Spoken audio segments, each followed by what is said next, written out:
Eu sou Flávio Pinheiro, dirijo o Instituto Moreira Salles e hoje é um dia especialmente marcante para a vida do Instituto, para a vida de São Paulo e acho que do Brasil, né? Com a inauguração da escultura Eco de Richa Serra.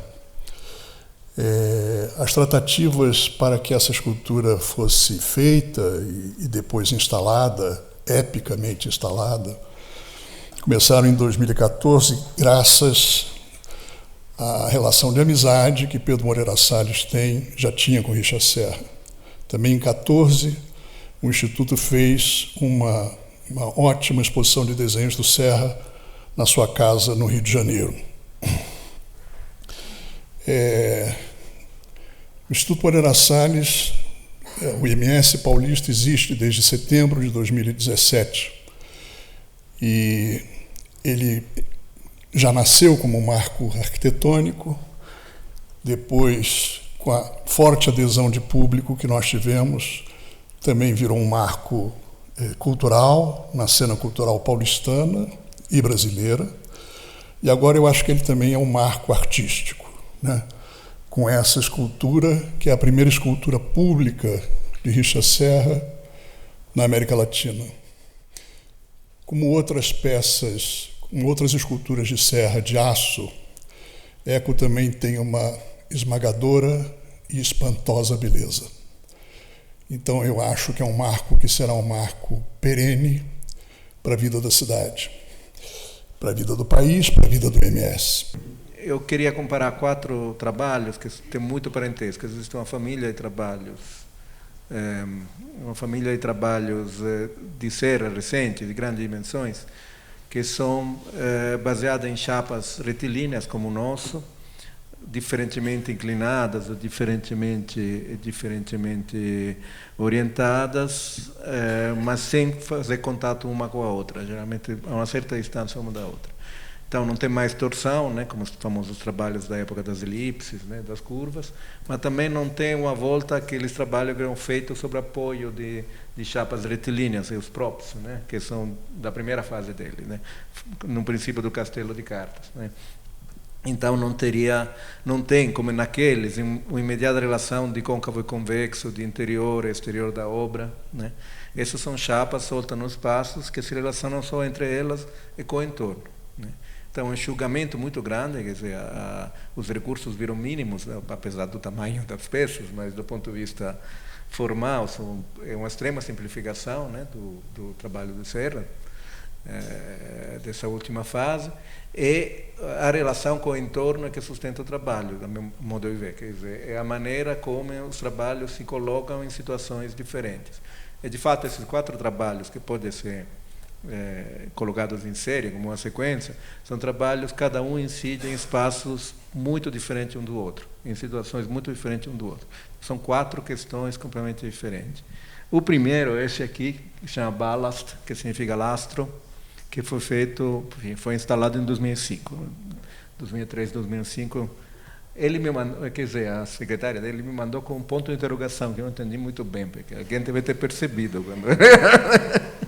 São 2 chapas de 15 metros, largura de 4, foi instalada em 2005, talvez o começo.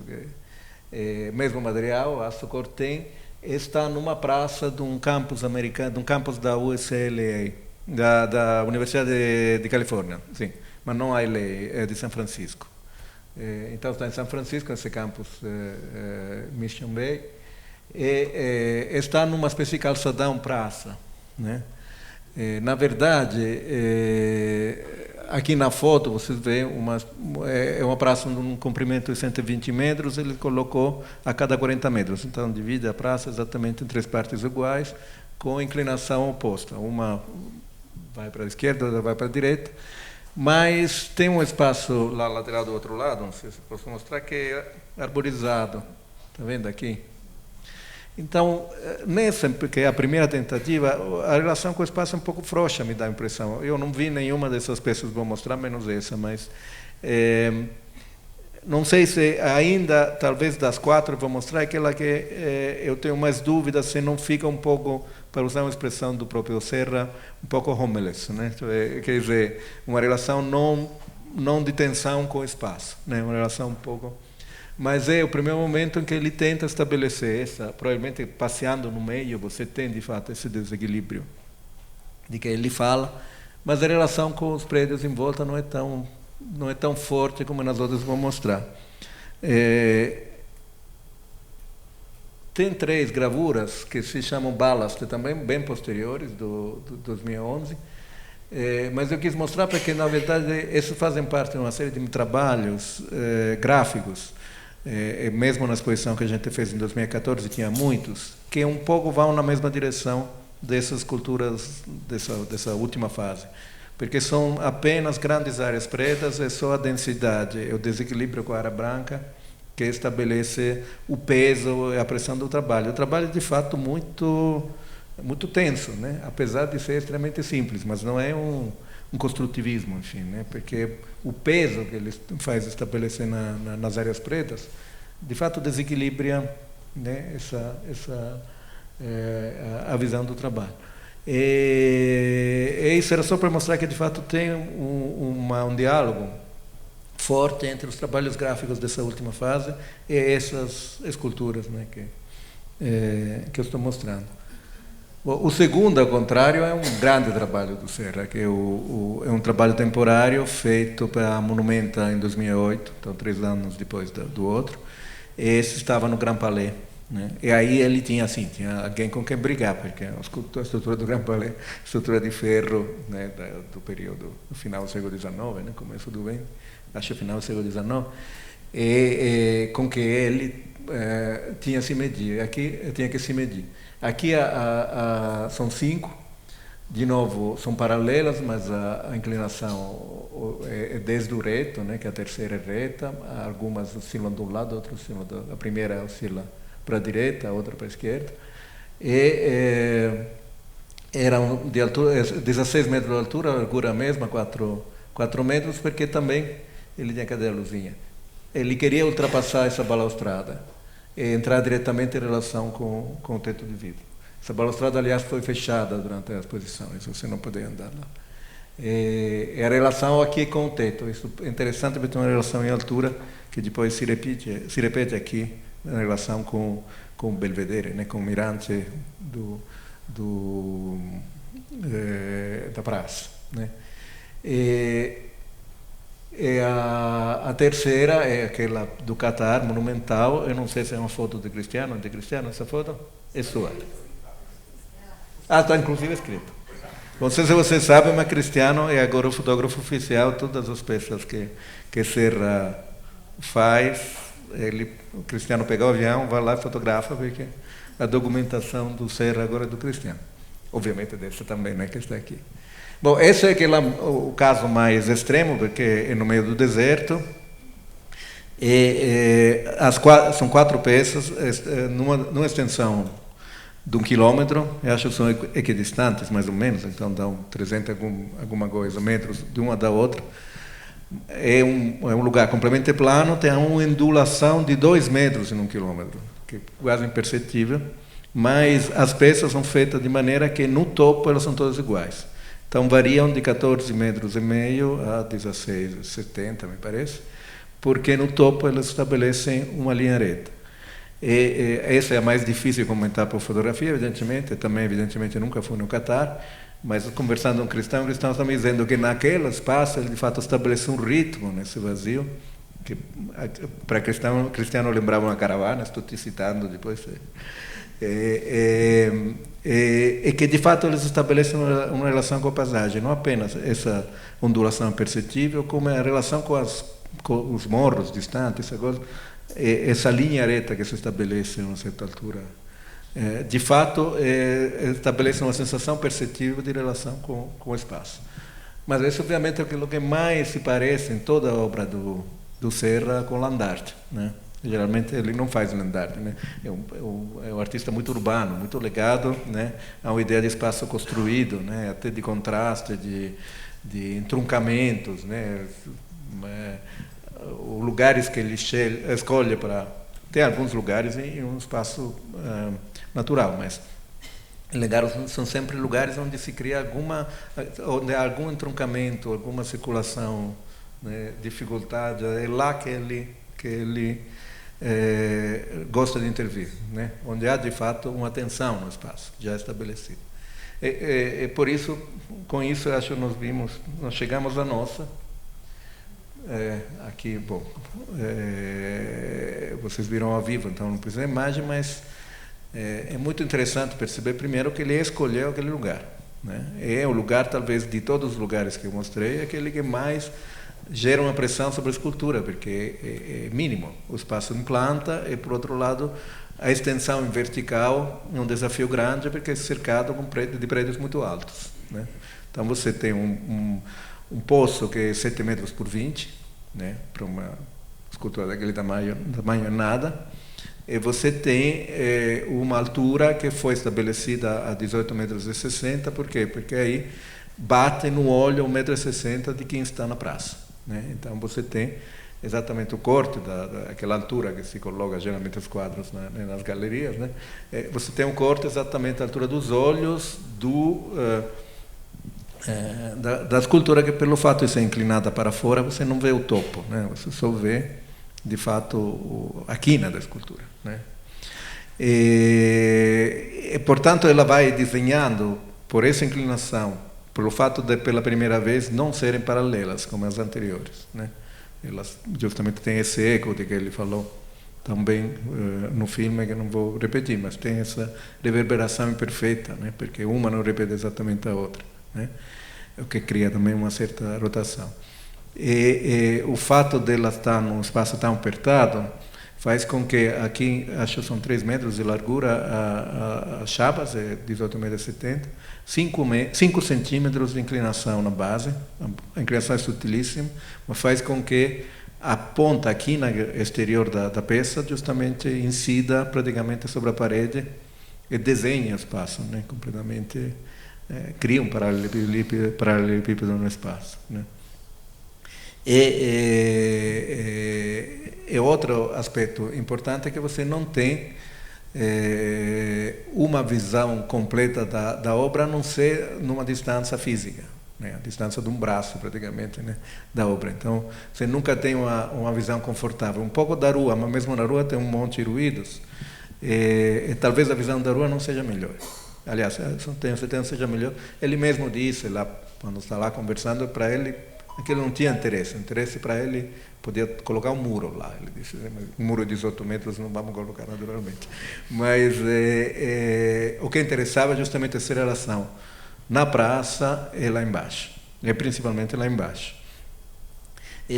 Só para concluir, eu acho que é muito interessante a relação que ela cria com a arquitetura, porque, de certa maneira, ela oferece uma outra leitura que, em parte, reforça, né, um certo partido arquitetônico, em parte, o modifica, porque, primeiro, ele cria uma relação muito mais forte da praça com o terra, né? Porque na praça, lá no fundo, você não vê o poço, né? Tem a relação na frente, mas no poço não tem. Mas nesse momento continua não vendo o poço, mas tem justamente a ponta, né, de alguma coisa que nasce lá no poço, e que ao mesmo tempo do poço você tem a necessidade de olhar para frente, na altura, numa distância, estabelece exatamente a medida da altura da praça, né? E, por outro lado, nesse prédio todo pensado longitudinal, na vertical, ele cria um nó novo, né? Um fulcro novo, um centro novo, no fundo, naquilo que na verdade era de fato um resto de terreno, né? Era apenas o fundo do vidro do restaurante, né?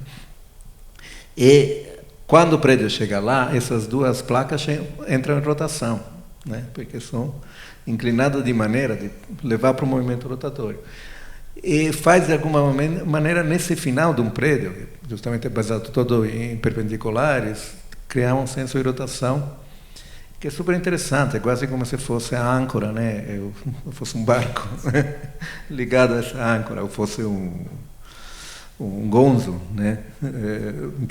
em que a placa do prédio se movimenta. Então, tem uma inteligência de relação com o espaço, inteligência arquitetônica, acho particularmente forte nessa peça, justamente porque as condições são mais apertadas. E eu acho muito interessante o fato do quanto, na verdade, o Serra, apesar de ser tão monumental, ele é sutil, né? É quase infinitesimal, né, nas intervenções. Esses 5 centímetros é o que fazem a escultura, né? 5 centímetros de inclinação em 18 metros, né? E essa leve mudança de paralelas. Como ele disse, uma aponta para o centro do muro e a outra é centrífuga, né? Te leva para fora do centro do muro. Então, era só isso, só para ver um pouco de onde vem, servir como material de discussão. Agora eu vou passar a palavra para Iole. Quando o Lourenço me fez o convite, eu pedi logo para que a Joana, que estava me ajudando, enviasse as fotos, e mais uma vez se afirma esse fenômeno da atitude escultórica, podemos assim chamá-la, contemporânea, aonde é dificílimo, com a imagem fixada fotográfica, ela te permitir a apreensão total. Por isso que o Mascaro que está aqui, palmas para ele, porque é dificílimo fazer isso, ele consegue em muitos momentos. Então, quando eu recebi as imagens, inteligentemente feitas, porque não me mostravam o momento de ancoragem das lâminas. Me mostravam as lâminas já atuando no espaço entre, né, as empenas dos 2 prédios, né, e relacionando-se com o espaço, então, arquitetônico, urbano e com o céu.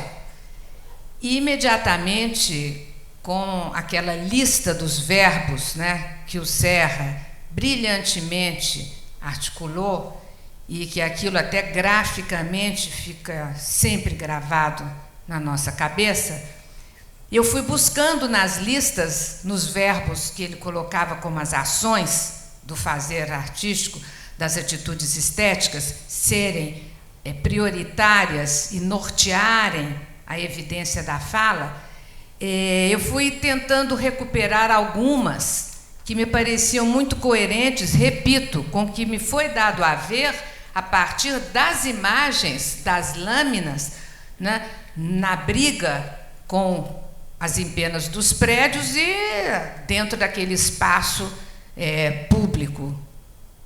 E aí me veio uma questão, depois se vocês não concordarem, vai ser ótimo, que a gente tem que discutir, que ficou fortemente marcado, que é o seguinte: elas me pareceram, já que eu não estava vendo o lugar da ancoragem, que elas vinham de algum lugar e elas desciam e afundavam e se ancoravam num solo, para mim, então, não visto, mas sabido que elas tinham que existir, porque não estavam em sobrevoo nem em suspensão, como tantos dos meus trabalhos fazem. Eu falei, incrível, porque tem uma verticalidade comovente e eu não percebo de início esse empuxo de baixo para cima, e muito pelo contrário, um dos verbos que ele usa é to suspend, quer dizer, suspeso, e aí todo o processo admirável de instalação com as gruas, com todos os lifts e tal, para que aquilo viesse de algum lugar e fosse levantado e fosse cravado. Isso é que para mim mais marcou. São objetos estéticos, coisas do mundo que vêm numa matéria rígida, extremamente pesada, 70 toneladas cada uma, e ficam cravadas no solo. E quando nós, finalmente ontem, consegui entrar e vi, daqui a pouco a gente comenta a questão do lugar, né, aonde estão cravadas, quando você se aproxima, o que acontece? A minha ideia é que vinha daquilo de um lugar outro, acima da minha cabeça, e aquilo está cravado.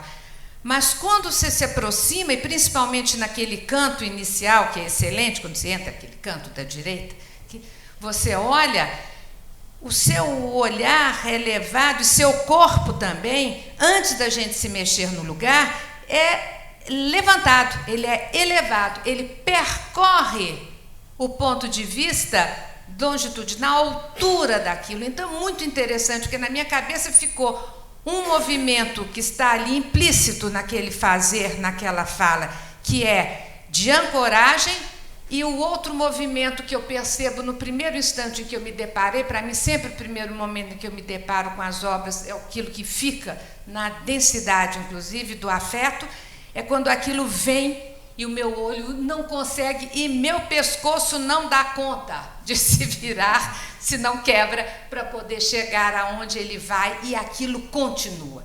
Eu me lembro quando no Centro Hélio Oiticica, Sônia, que estava comigo acompanhando todo o projeto que fiz lá, e que ela dizia, o trabalho continua, ele vai, porque na medida em que ele adentra o espaço público e ele entra nessa luta com o espaço público, ele continua, ele tem um advir, ele tem um vir a ser, né?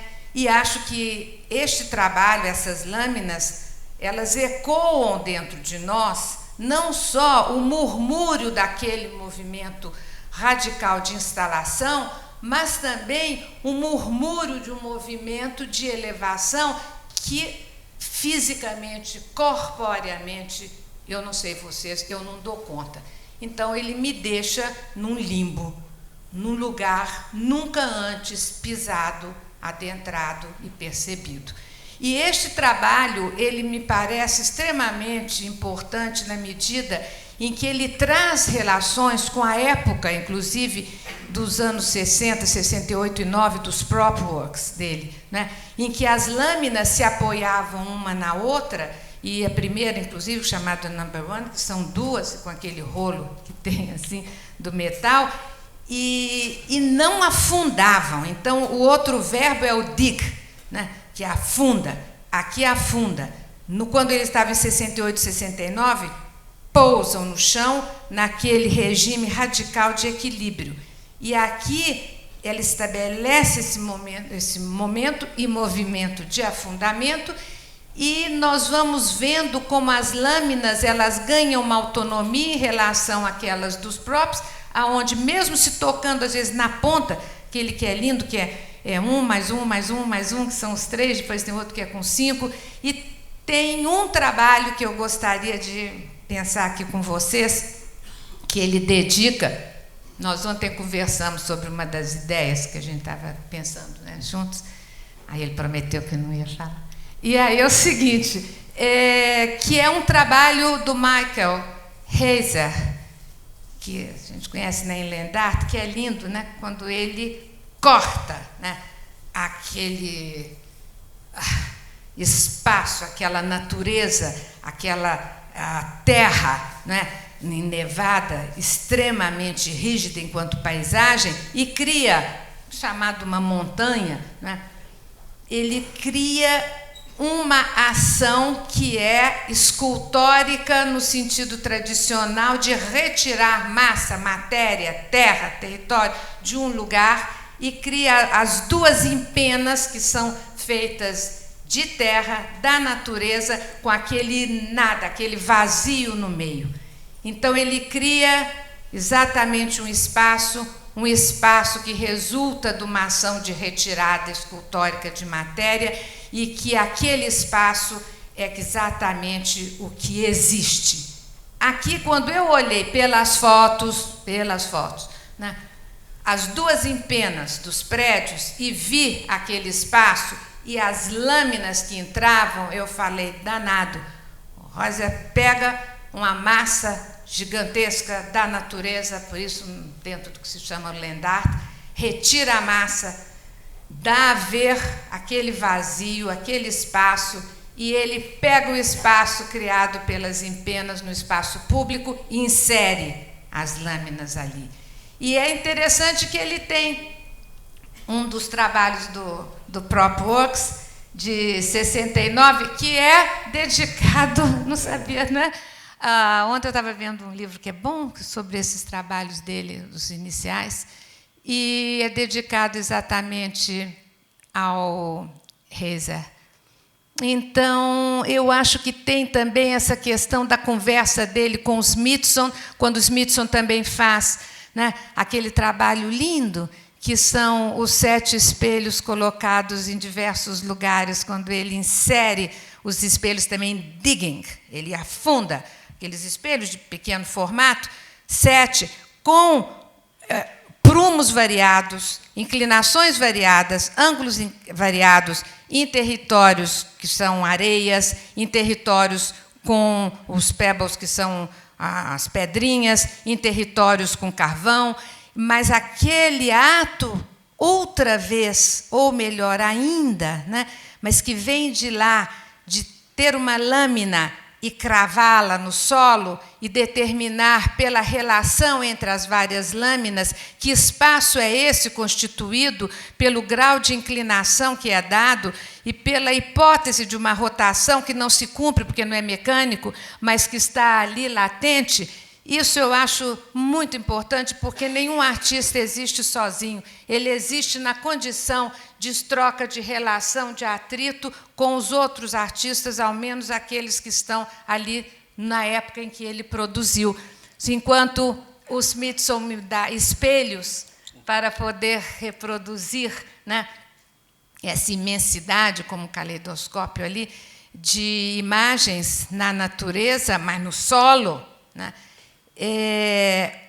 o Serra nos dá esta opacidade com este corpo inacreditável desses 15 centímetros, pesando 70 toneladas, que comove exatamente pela fisicalidade desse gesto, e que aí tudo que resulta do ponto de vista estético, ético e cultural, e urbano e arquitetônico, vem dessa primeira atitude mental e física. Então, esta fisicalidade, né, dos projetos do Serra é que eu acho que comovem profundamente. E, como estava dizendo o Lourenço muito bem, eu não sabia, ele me falou isso ontem, né?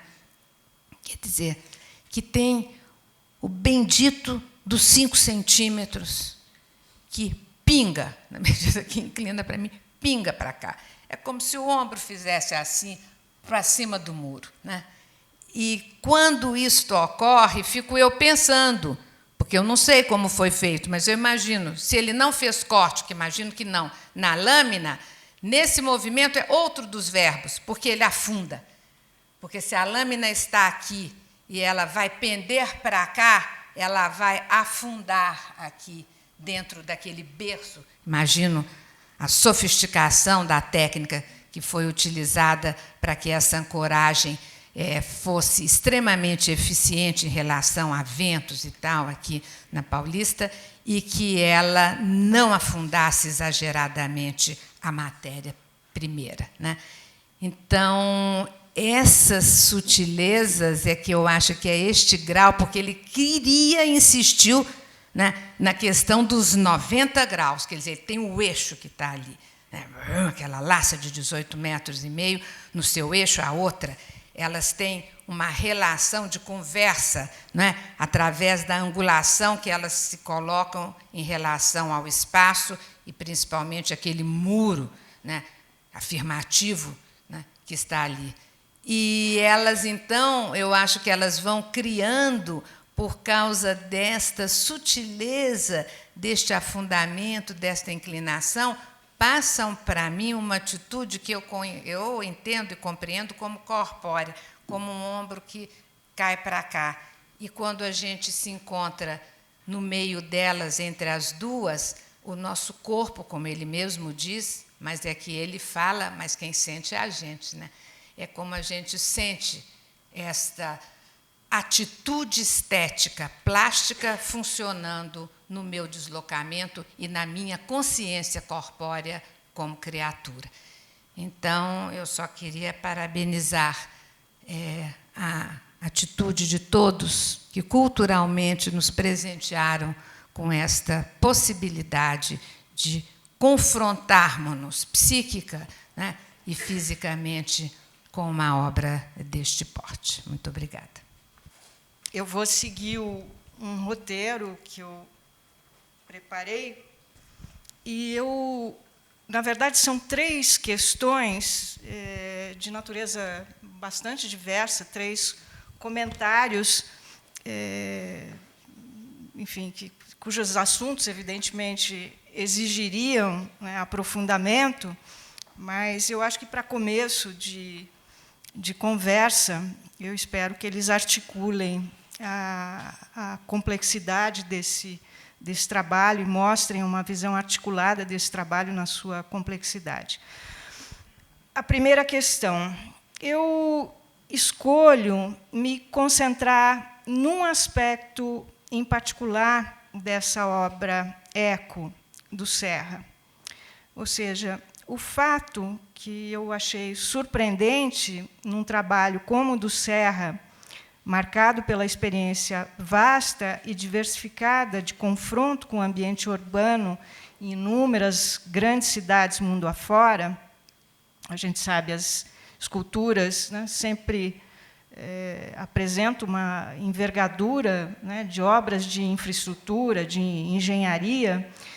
Isto um trabalho que nós sabemos muito bem, familiarizado com as tensões da esfera pública. Me surpreendeu o fato de vê-lo nesse primeiro projeto urbano no Brasil, na América do Sul, instalado num fundo de lote, num lugar que, para nós brasileiros, é difícil não associar a um quintal. A esse lugar, na tradição luso-brasileira, como a gente sabe, desprestigiado socialmente, velado à esfera pública. Então, eu achei essa circunstância de instalar a peça nesse local inusitada e esteticamente provocante, considerando, claro, o histórico do Serra, os embates, né, que essa obra vem travando desde, pelo menos, os anos 80, né, em seus aparecimentos nessa grande escala, com os problemas e tensões do espaço urbano dessa instância pública. É evidente que a gente viu o vídeo, a gente sabe que esse lugar não resultou de uma contingência, não foi uma adaptação. O artista previu essa situação, ele discutiu a obra dele com arquitetos, né, no estágio do projeto, e todos nós, diante da obra, testemunhamos isso, há um cálculo estético enfático em optar por instalar essa peça nesse espaço relativamente exíguo, né, e uma peça que tem uma altura, enfim, suponho que seja de um prédio, algo de 5 andares, pesando muitas toneladas. É muito provável que o Serra não tenha conhecimento dessa tradição da morada brasileira, que é o quintal, e que, evidentemente, nós sabemos, ela carrega uma memória colonial muito forte, nítidos acentos de exclusão, de segregação, e que vem da tradição das moradas do período colonial, de fachadas, de casinhas de fachadas estreitas, coladas umas às outras, né, faceando o passeio público, estendendo-se para dentro, em terrenos, às vezes, irregulares, mas longos, né, onde eram os pomares, onde não só os pomares, mas há textos de viajantes, há um texto do Saint-Hilaire, por exemplo, falando, é a cozinha suja, o lugar que fica lá no fundo, é o lugar da domesticidade, é o lugar das mulheres, das crianças, dos escravos, e da fossa, das pocilgas, das criações, das galinhas. Eu achei essa situação instigante. Claro que a geografia dos quintais do traçado urbano brasileiro acaba por nos evocar a histórica dificuldade da sociedade brasileira com essa instância pública, com o espaço da cidade, enquanto arena na qual se corporifica publicamente o jogo complexo das múltiplas forças sociais em disputa. E salta aos olhos, na história cultural brasileira, o contraste do quintal com a fachada e o passeio público. Evidentemente, para desprestígio do quintal, o quintal destinado às práticas socialmente né, mais rebaixadas, da faina, dos cuidados domésticos, das mulheres, crianças e escravos, o contraste dessas práticas rebaixadas com a fachada e o passeio público, né, que é o lugar do mando das decisões políticas e econômicas. Em todo caso, impressiona justamente que essa obra, com esse legado que ela traz, né, de confrontos, né, com essa tradição, né, da esfera pública, né,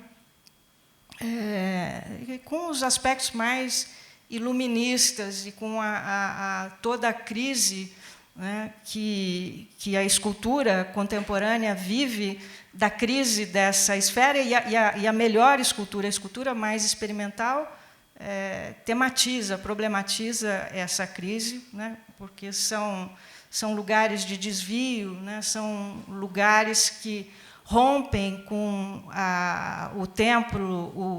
o tempo produtivo, enfim, né, com o tempo de consumo. Então, me surpreendeu um trabalho tarimbado, né, na lida, né, nessa dimensão tensa com esse espaço público, ele ter optado por esse lugar que, na imaginação brasileira, é um lugar velado, tradicionalmente velado à inspeção, ao escrutínio público. Eu conjecturo, todavia, diante dessa obra, que me provocou um impacto, né, eu fiquei, de fato, surpresa, né, eu não achei que ela fosse me agradar, que ela fosse me surpreender tanto. Eu conjecturo que na rua, ou na Avenida Paulista, ou de frente a um instituto, se por acaso Serra tivesse feito um outro projeto, né, nessas condições, né, voltada para Paulista, eu conjecturo se não seria mais um item no mobiliário cultural, eu falo mobiliário cultural quase com um amargor, né, no design cultural da Avenida Paulista. E por isso essa peça surpreende tanto. Eu a vejo como uma espécie de inflamação, uma intumescência nesse traçado fluido da Avenida Paulista. E eu entendo melhor. O Serra é uma figura, ele tem uma. Eu tive a oportunidade, justamente, uma iniciativa do Moreira Salles, na exposição Desenhos na Casa da Gávea, de estar com o Serra em Nova York. Ele é uma pessoa generosa e que se dispõe a uma discussão e muito atenta e muito condescendente com o interlocutor, no sentido de mostrar documentações anteriores. E, ao mesmo tempo, é uma pessoa impaciente, ele tem uma urgência. E essa urgência, eu acho que marca o trabalho. Tem algo implacável, né, profundamente intransigente no trabalho dele. Então, eu acho que com essa peça eu consigo situar melhor. Não chega a ser uma irascibilidade, porque é uma pessoa extremamente disposta, né, a trocar ideias e generoso em trocar ideias, em discutir arte. Mas eu vejo como o trabalho dele, eu entendo melhor agora, como o trabalho dele se incrusta numa espécie num sistema planetário, né, quase que eu diria, num ecossistema planetário, que é integrado, vinculante, totalizante, de racionalização implacável de tempo e espaço, né, um sistema global de dispêndio contínuo de energia. Eu vejo a obra do Serra e eu vejo, em particular, essa obra se oferecer como uma estase, né, esse momento de concentração de grande energia, como essa espécie de inflamação. E aí que eu percebo como ela responde ao grau de complexidade da cidade contemporânea, com essas forças de instrumentalização do nosso tempo e no espaço, eu vejo como ela responde com igual exigência, com igual agressividade. Agressividade no sentido de não se deixar intimidar, de ser um trabalho profundamente energético, altivo e íntegro, né, no que concerne a essa resistência, a essa instrumentalização. Aqui, nesse lote de fundo de terreno, espero que vocês do IMS não tenham entendido o quintal. Foi a primeira coisa que me ocorreu, foi o quintal, ver a obra. Enfim, tudo ela tem uma sutileza. O acesso à obra é um corredor lateral, é quase como um corredor de acesso a serviços, né? Então, é uma forma que, nas cidades, né, sobretudo na nossa... costumeiramente, né, as inserções, as intervenções no espaço urbano, quando as peças são verticais, a verticalidade ela traz uma aura profundamente autoritária, né, e ele trabalha no registro do obelisco, né, na verticalidade do obelisco. E fazer uma peça com essa verticalidade épica, como foi dito, e sem que isso soasse, né, com a rigidez cívica, né, autoritária, eu digo isso, me vem à memória os marcos que vocês encontram em pequenas cidades no interior brasileiro. Desde os anos 70, você tem um obelisquinho, toda a cidade do interior, geralmente esses marcos construídos na época da ditadura. Então, essa verticalidade ela traz uma carga na memória brasileira muito forte. E o Serra está operando nesse registro, e é uma peça que tem uma delicadeza extraordinária. Então, aqui, nesse lote de fundo de terreno do Instituto Moreira Salles, ao invés de essa obra se dissipar na retórica, né, de cultura, de propaganda cultural, das fachadas de centros culturais, essa peça produz uma energia de compressão, né, uma energia, eu disse, extase, de concentração. E eu acho que ela nos ensina, ela nos insta a buscar distância, e nenhum ponto que você situa em relação a ela, embora nós estejamos sempre muito próximos, nenhum ponto é confortável. Então, ela nos ensina a importância da distância, né, dessa calibrar essa relação com o trabalho, porque nós ensaiamos o tempo todo qual é o lugar, né, em que eu me relaciono com esse trabalho. Então, a gente pressiona as costas no muro, como a Iole disse, a gente crispa o músculo do pescoço e olha para cima, né, como se fosse para distender esse espaço, que é um espaço de compressão, né. Enfim, eu acho que o grande aprendizado, de fato, é essa questão da distância, né? E me parece que a gente leva, depois que sai dessa experiência aqui nessa parte do fundo do terreno, com o trabalho do Serra, quando a gente se dirige às salas de exposições do Moreira Salles, embora eu tenha reservas, né, ao conforto para trazer trabalhos de arte, mas eu acho que a gente leva essa experiência da distância, essa exigência, a gente sai mais exigente na relação com os trabalhos que nós veremos nas salas, né? Ao invés da retórica do espaço cultural, que é muito permissiva, e que te pressiona de todos os meios, você é obrigado a uma atitude de escolha, de distância, né, de opção.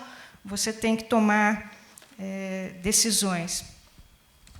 Ainda tem um pouco de tempo, porque, na verdade, eu estou terminando aqui, mas...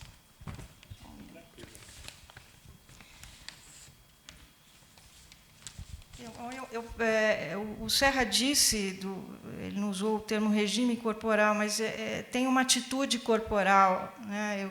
Essa experiência da distância que a peça nos obriga, evidentemente, ela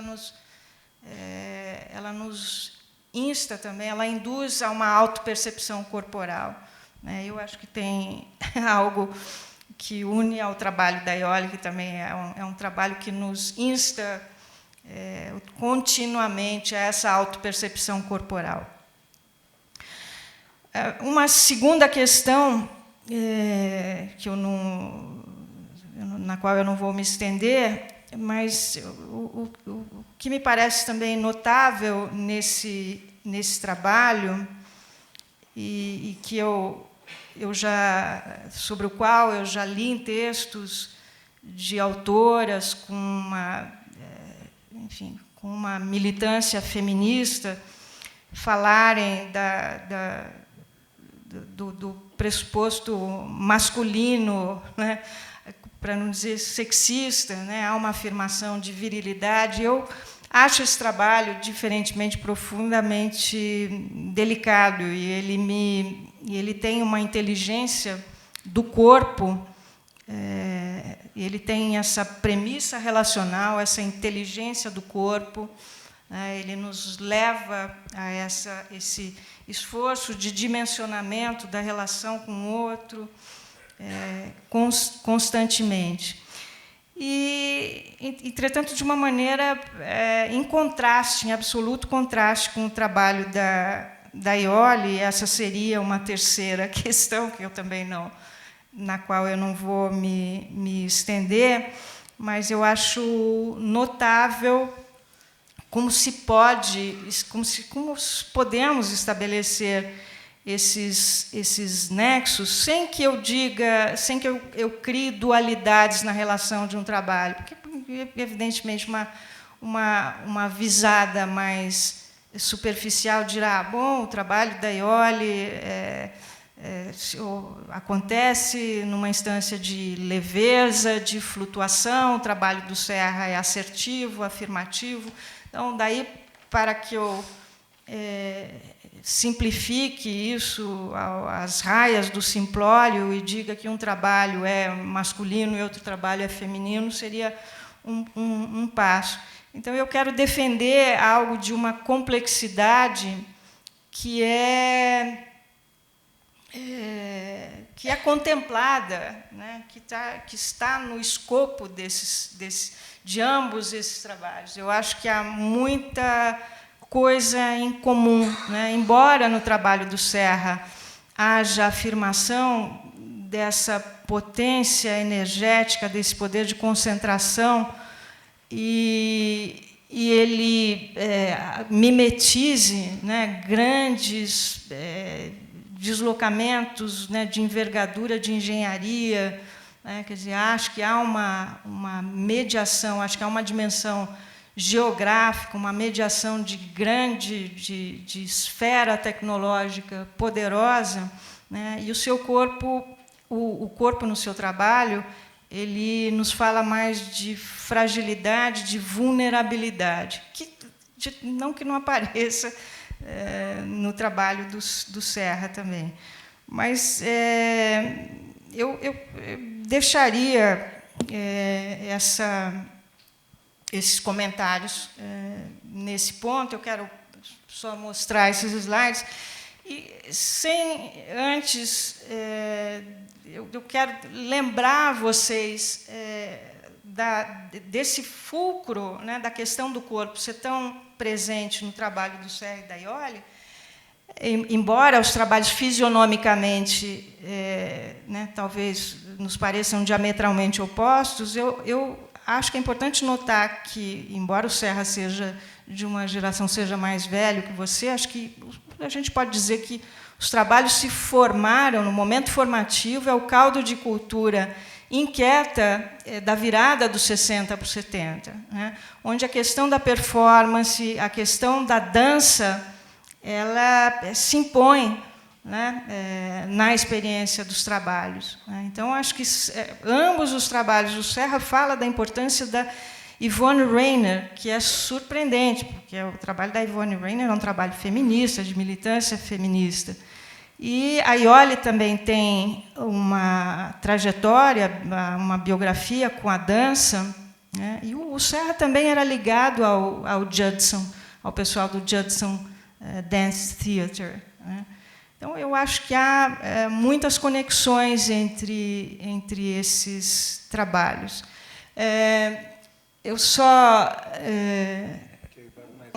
começa com do Hélio Oiticica. Eu acho que a maneira como... É anterior, se você conseguir. Esse era o que estava no site. Esse trabalho, ele é todo... Eu acho que ele tem uma dimensão antropomórfica, porque esses cabos, esses tubos, eles são meio como cotovelos, né? Como membros, né? Que tem uma força motriz aí, que é meio corporal, que é meio física, que vai, né, abrindo numa trajetória tentativa, né, ela vai criando um fluxo, né, e é um fluxo que não conversa, ou melhor, ele não conversa com a ordem dada do espaço, com a arquitetura, né? Embora, evidentemente, tenha uma inteligência fina do espaço. Esse espaço, a arquitetura é estudada, o diâmetro, a medida das paredes, o material que é usado, que tipo se é concreto, que tipo de argamassa, se é tijolo, né? Mas ele não há um diálogo positivo com a arquitetura, né? Eu acho que ele meio anula, ele tem uma propulsão aí notável, né? Eu acho notável o contraste com o tipo de intervenção urbana do Serra, que tem uma inteligência, enfim, né, à altura da agressividade do capitalismo global, né, das intervenções de infraestrutura. Então, são escalas muito diversas de lida com o corpo. Aqui a gente tem uma face do Centro Hélio Oiticica, na Praça Tiradentes. Esse trabalho é de 2000, é um trabalho que foram meses antecedidos por, enfim, um ano, mais de um ano de estudos. E ele vai para a rua, fura a parede, tem acontecimentos internos também. Vamos indo mais rapidamente, Lourenço? O próximo. Não anda. Pronto. Aqui também esse trabalho que foi feito também, pensado para esse Museu da Vale. Enfim, a gente fala Museu da Vale agora com pesar, né? Mas, enfim, foi feito para o Museu da Vale, e eu também acho que ele tem esse descolamento aí de membranas, né? As paredes se estufam e vão para fora, né? Elas são responsivas. Esse lugar é um túnel de vento, né? Tem um canal ali em frente com navios cargueiros, né? Com uma escala, e você fica muito próxima, né, desses navios monumentais, e venta muito. Então, esse trabalho ele é todo é uma discussão com o entorno ali, né? Ele não se... A ideia de espaço expositivo, né, ele amplia, ele rasga essa ideia de espaço positivo, de espaço do que se pressupõe de exibicionalidade, de opticalidade do espaço. É uma experiência corporal íntegra, né? Vamos ver. Ai, criatura. A outra também é do Museu Vale, de 2004, né? E olha, tem aí, né? Agora foi demais.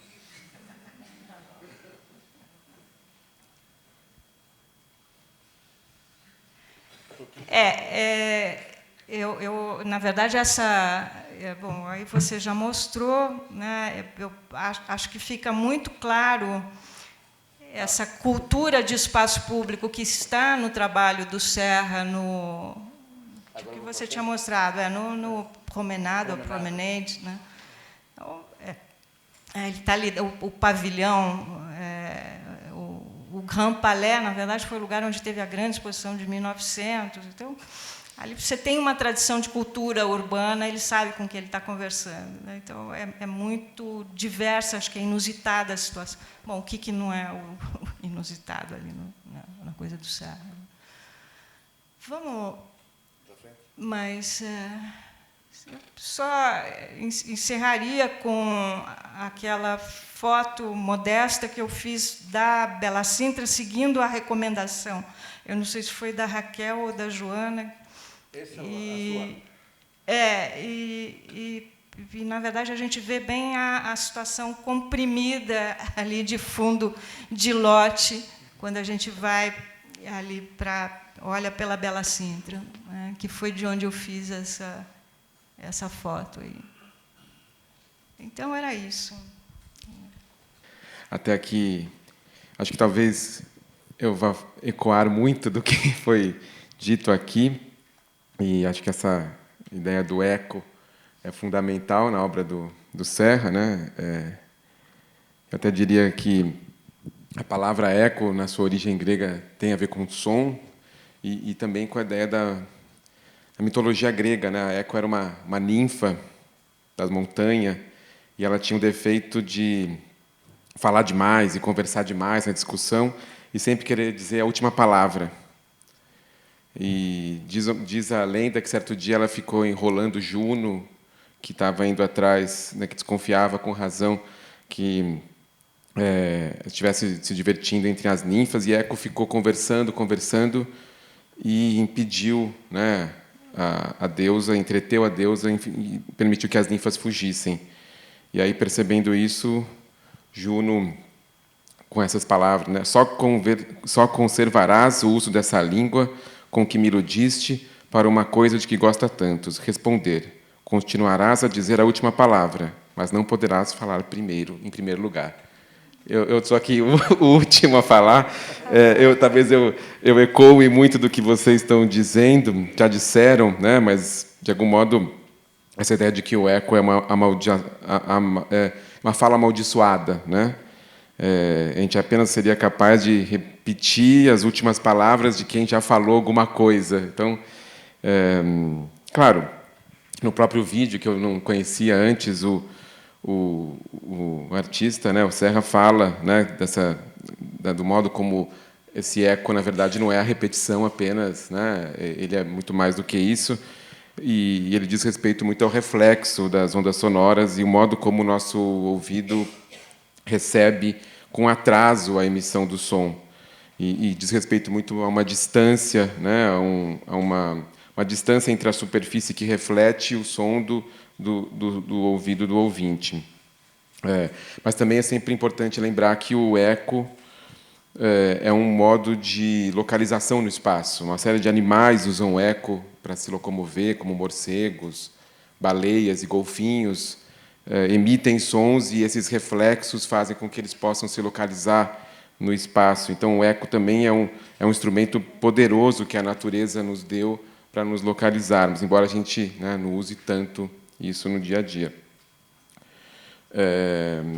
Então, se por um lado a obra Eco de Richard Serra pode servir como um instrumento de posicionamento, por outro, ela pode nos fazer rever o modo como nos relacionamos com esse espaço.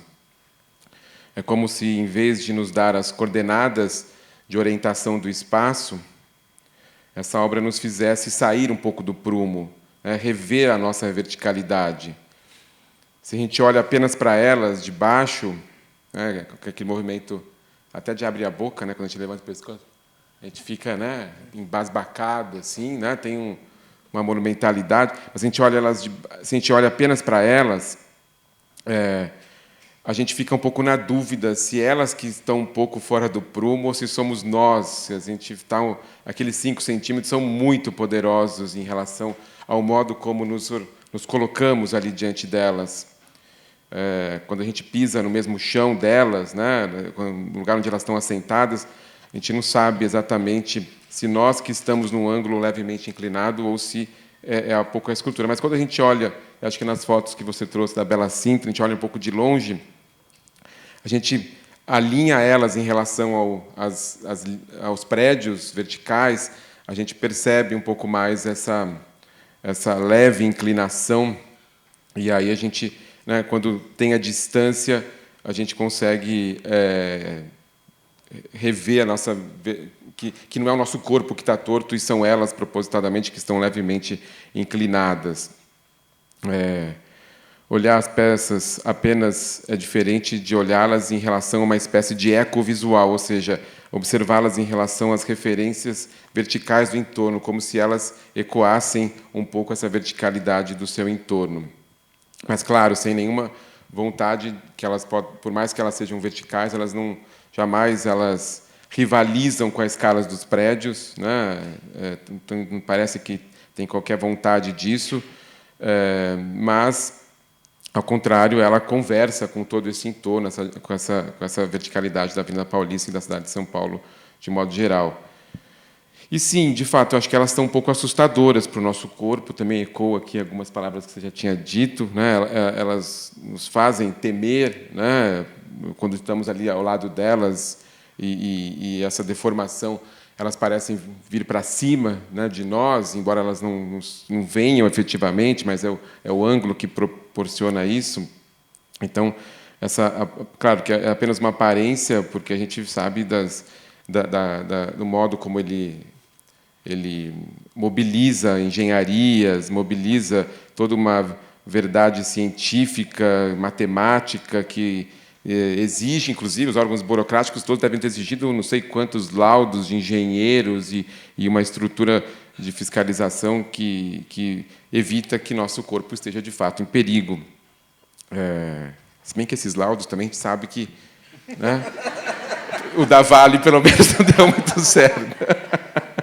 Mas eu não estou colocando em questão o laudo aqui, não, porque de fato, né, o que é vertical no térreo, na verdade, essa verticalidade toda, quando a gente sobe aqui para o 5º andar, ela vira horizontal, né? Ela muda ou seja, a coordenada de orientação do espaço, que era vertical, passa a ser horizontal pelo recorte da arquitetura, e acho que essa mudança de ângulo é fundamental para compreender a peça, né? Mas também fundamental porque a gente imagina que a horizontalidade do 5º andar nos daria um horizonte, mas que também não existe horizonte, a gente tem um prédio atrás, e aí a linha que temos para medir o seu prumo já não é mais a linha vertical, né, e sim a linha do prédio da frente horizontal, e também a gente fica... Será que é o prédio que está um pouco tombado? Mas, obviamente, a gente logo percebe que não, que é esse, como a Iole disse, é um ombro, né, que se joga para o lado de lá do muro, né? Mas acho que essa provocação dele em relação a essas coordenadas do espaço, do equilíbrio, eu, pelo menos, me lembrou rapidamente aquele trabalho de Bilbao, que é talvez um dos mais poderosos dele, que nos deixa completamente tonto, né? Labirintite, né? E a ideia do labirinto que está no interior do ouvido, que obviamente tem a ver com o eco, tem a ver com equilíbrio, com esses posicionamentos. Acho que o Serra faz isso muito bem, e essa presença corporal dele, né? O modo como ele atinge o nosso corpo, realmente também não dou conta. Também eu fiquei bem assustado na primeira, assim, eu até depois que eu não tirei nenhuma foto, né? Eu não consegui tirar foto comentei até com a Raquel, mas também por que eu ia tirar foto? Eu fiquei a experiência foi tão corporal que nenhuma foto talvez seja capaz de dar conta disso. E eu fiquei lembrando um pouco dessa deformação, e vou fazer aqui uma digressão um pouco sobre uma escultura grega, uma famosa história, né, da filosofia grega, e da deusa Atena, que foi criada por Fídias no século IV a.C., para o Parthenon de Atenas, e é uma escultura que teria, na época, talvez tivesse 12 metros, ou seja, menor do que os 18 do Serra, né? E era uma escultura revestida com marfim, com ouro, ou seja, uma fortuna custou aquilo, mas ela foi, naquele momento, imediatamente reconhecida como uma maravilha e garantiu a Fídias uma vida célebre no seu tempo. E, segundo a tradição, essa criação da estátua foi fruto de um concurso em que Fídias teria concorrido com Alcamenes, e a proposta de Fídias foi a vencedora justamente porque ele previu as distorções que a imagem sofreria na sua visualização de grandes dimensões.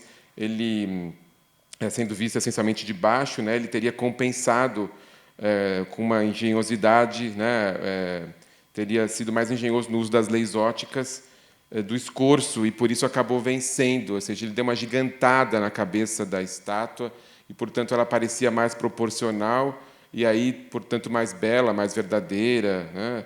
E claro que isso teria provocado em Platão algo horrorizado, porque para ele a beleza estava obviamente ligada à verdade, ao princípio racional, à geometria, à proporção. Eu disse isso, né, essa digressão, porque, de fato, o Serra, ao contrário, ele é plenamente proporcional, né, é uma forma exata, ele talvez não provoque grandes deformações, senão em nosso corpo, em nosso sistema de equilíbrio. É como se essa deformação não tivesse mais na peça, estivesse sim em nós, né? Quando nós nos desalinhamos, né, quando nós estamos fora do prumo, a gente deixa de ser proporcional, a gente questiona a nossa própria verticalidade diante dessas peças, o nosso pescoço, a nossa boca que se abre, toda a monumentalidade, né? Então, acho que essa esdrúxula comparação, eu sei, né, não tem nada de clássico no Serra, a não ser essa proporção e esse aparente equilíbrio que, na verdade, parece um equilíbrio desequilibrado, ou seja, se opõe em tudo ao que teria sido a escultura grega, né? Mas, voltando um pouco a essa questão monumental, assim, realmente o lugar em que ela está instalada, como já foi dito aqui, não é nada monumental, né? Embora ela tenha essa perenidade, né, essa forma verticalizada do obelisco, né, essa presença que é um monumento antimonumental ou vice-versa, né? E de fato, né, mesmo que as obras trabalhem com o vento, com a dilatação, né, elas de algum modo, ao se equilibrarem, elas são pura exterioridade. Elas não têm, né, parece que não há lugar no interior delas. A espessura são 15 centímetros, né? Então elas estão sempre para fora de si mesmas, né? Como se elas anulassem qualquer espaço interno, e o diálogo que elas estabelecem com o redor, com o nosso corpo, com a cidade, é justamente das relações, né? De fato, esse espaço atrás do prédio era praticamente inexistente. Eu já tinha vindo aqui algumas vezes e nunca tinha visto aquilo, o quintal. Era um lugar nulo, né? E é como se essas peças fundassem um lugar, né? Mais do que elas serem colocadas naquele espaço, um espaço quase morto da arquitetura.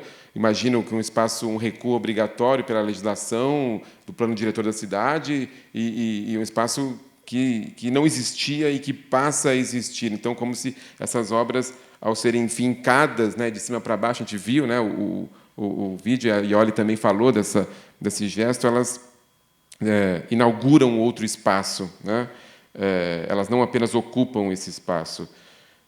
Claro, talvez o Richard Serra dissesse que a gente veja o lugar através do espaço, através da escultura dele, né? Mesmo que essa obra seja completamente opaca, e, de fato, não é possível pensar que qualquer de suas obras poderia representar um lugar. Ele foge disso o tempo inteiro, né? Mas elas são o próprio lugar. Eu acho que essa é um pouco a diferença, né? e nossa percepção não se concentra mais apenas nelas, quando estamos lá no térreo, né? Mas justamente a gente passa a ter que enxergá-las em relação ao entorno, ao muro, aos prédios, às linhas dos prédios, e elas passam a se confundir com o entorno, ao mesmo tempo que mantém a sua autonomia, e sabemos que elas não são prédios, não são construções arquitetônicas. Elas se diferenciam e, ao mesmo tempo, provocam um olhar ao redor, né? Nesse sentido, o trabalho ele é um tanto arquitetônico e consegue estabelecer uma relação muito fecunda com o prédio do IMS, e o Lourenço me contou que isso estava já, né, desde o início, antes do prédio ser construído, isso já estava colocado. Mas eu acho importante lembrar que o artista, ao longo da sua trajetória, o Richard Serra teve vários problemas com arquitetos. Ele diz que sempre foram os arquitetos que impediram que as peças deles fossem construídas. Talvez o mais famoso deles é quando o Renzo Piano veta o trabalho dele no Pompidou, né? E de fato, essa rivalidade com a arquitetura, aqui não, a arquitetura colabora para que a gente tenha uma inversão da verticalidade na horizontalidade quando subimos. Então, não tem tanto esse embate, e parece um diálogo bastante frutífero de refundação de um espaço, que é um pouco o que a arquitetura também faz, né? Ela elabora, cria espaços que não existiam, e o Serra faz isso ao ativar aquele espaço. Eu também fiquei muito surpreso quando eu soube, nossa, vão construir no fundo do prédio um Serra. Me pareceu tão estranho, né? E como que deu tão certo aquilo, transformando o quintal em um espaço público, como você disse, né? Por mais que seja um pouco contraditório. Mas só para encerrar, também eu queria trazer uma última questão, que é um pouco essa relação com o material, né? E o Serra deixa muito claro em várias das suas entrevistas, colocações, que ele jamais quer interferir no material, ele não acrescenta nada na matéria, né? Ele acha que tem, né, o sentido da oxidação faz parte, né? A gente vê que tem algumas marcas, né, na peça que são próprias do tempo, e certamente outras marcas vão aparecer ao longo dos vários anos que essa peça ficará aí, várias décadas, sei lá quanto tempo, né?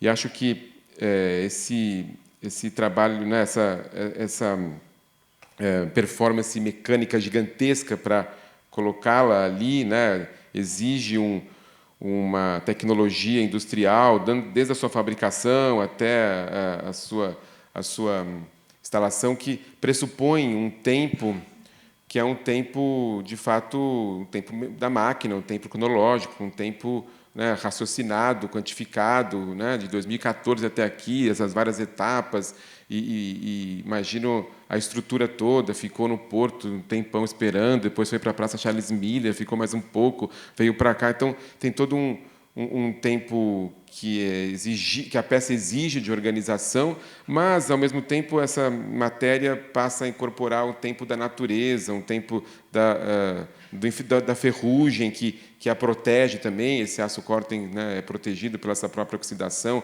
que não vai corroê-la por dentro, essa oxidação fica apenas na superfície. Então, é uma contradição entre todo esse tempo da tecnologia, da máquina e da engenharia, versus um tempo do ar, da chuva, do vento, do sol, né, que vai agindo sobre ela, né?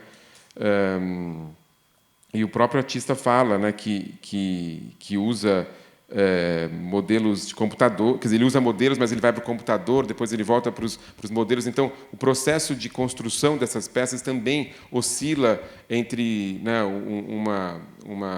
um uso da tecnologia e um uso um pouco de uma percepção do corpo em relação àquilo, com os modelos que ele vai manipulando. Então, essa contradição também está no fazer, né?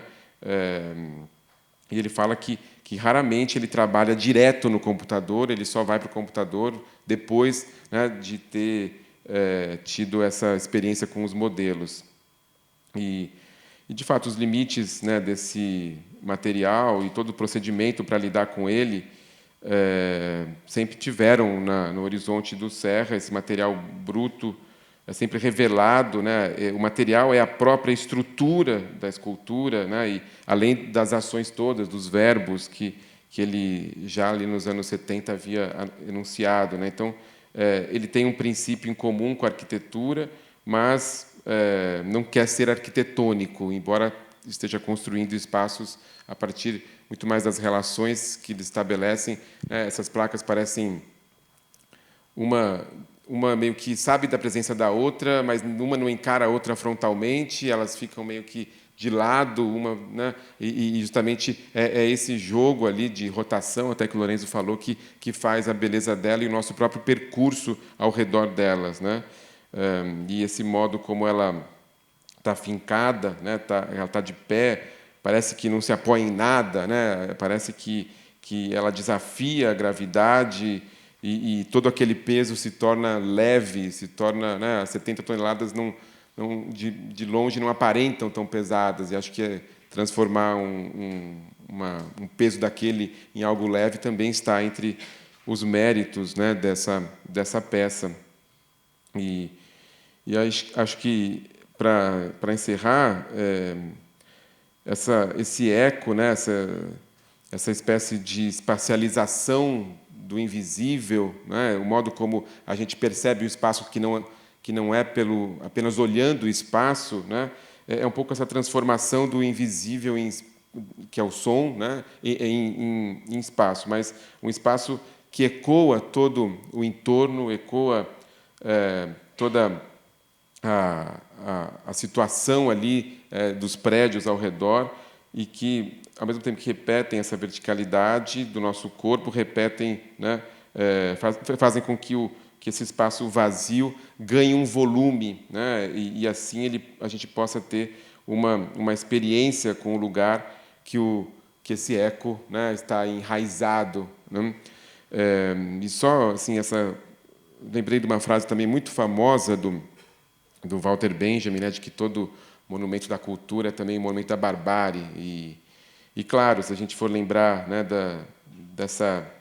desse ferro necessário para a construção dessa peça, né, formos lembrar do esforço de retirar da terra aquela matéria, e esse ferro que se mistura com a terra de novo quando ele vai para o fundo, né? Então, a gente talvez não tenha como esquecer mesmo a Vale e todo o processo de mineração que a história da humanidade fez, desde a Idade do Ferro até hoje, mas, claro, no caso do Brasil, um passado colonial, né, de extração, né, dos minérios da terra, que, de algum modo, estão lá. Eles tira do fundo da terra, né, e eleva para cima e joga para o alto, mas, ao mesmo tempo, é fincado no chão. Então, entender um pouco as contradições que essa matéria ferro e toda a noção de tempo que ela traz na sua superfície, como que elas fazem ecoar também um passado que, de fato, chegou num ponto que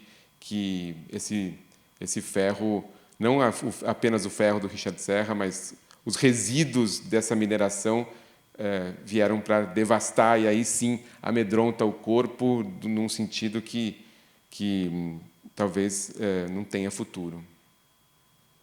Bom, era isso.